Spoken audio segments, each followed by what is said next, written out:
Le prophète Noé, alayhi salam, est l'un des nombreux prophètes mentionnés dans le Coran, que l'on retrouve également dans les textes chrétiens et juifs. L'histoire du prophète Noé est comparable en beaucoup de points à celle du prophète Mohammed, sallallahu alayhi wa sallam, car ils ont tous les deux été chargés d'appeler à l'adoration d'un Dieu unique, auprès d'un peuple qui vénérait les idoles. Noé prêchait donc le monothéisme auprès de son peuple, mais il était également chargé de prêcher à un peuple qui se prosternait devant des statues, tout comme les Mécois et la tribu Quraysh à l'époque du prophète. Le peuple de Noé vénérait 5 idoles et se prosternait devant elles. Noé a prêché la croyance en un Dieu unique pendant de nombreuses années avant que n'arrive le déluge. Mais si nous comparons les écrits de l'Ancien Testament et du Coran, on peut se rendre compte qu'ils ne sont pas du tout identiques.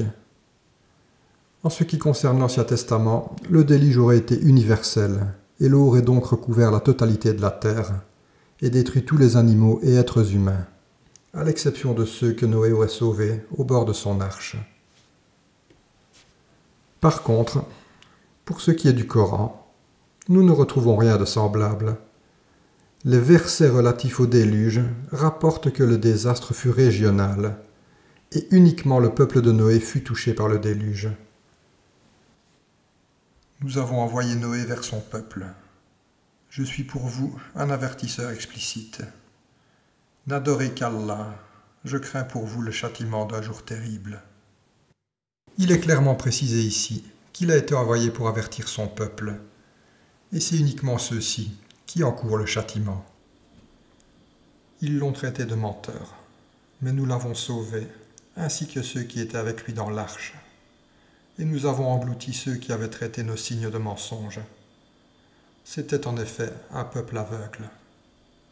Comme nous pouvons le voir ici, ceux qui furent détruits sont uniquement ceux qui ont rejeté le message du prophète Noé.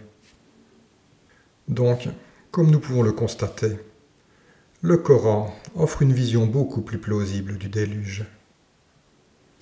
Même si le but ici n'est pas d'attaquer le judaïsme ou le christianisme, c'est un fait tout à fait reconnu que leurs textes ont été modifiés et réécrits au cours des siècles. Contrairement au Coran, où nous avons accès au texte tel qu'il était à l'époque du prophète,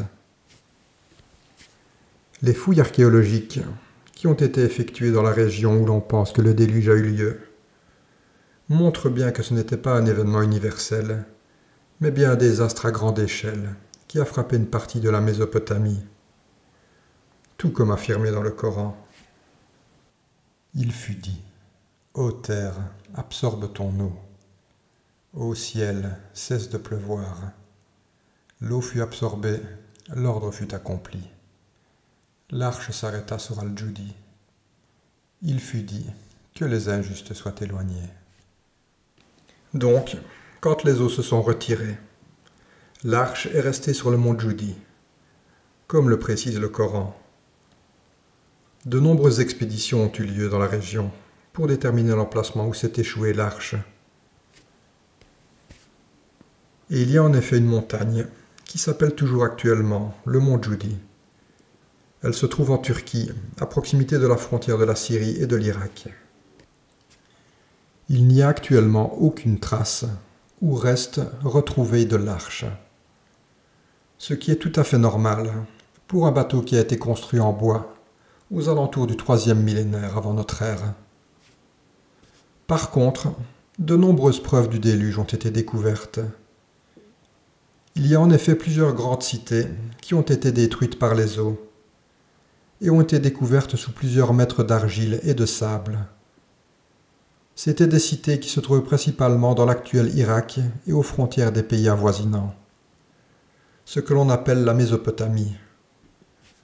Ce sont les cités d'Our, Erech, Kir et Chouroupak. Elles portent actuellement d'autres noms. Mais ces cités ont été englouties par les eaux environ 3000 ans avant Jésus-Christ. Les traces archéologiques prouvent que cet engloutissement a été soudain et sont en totale concordance avec le récit du déluge.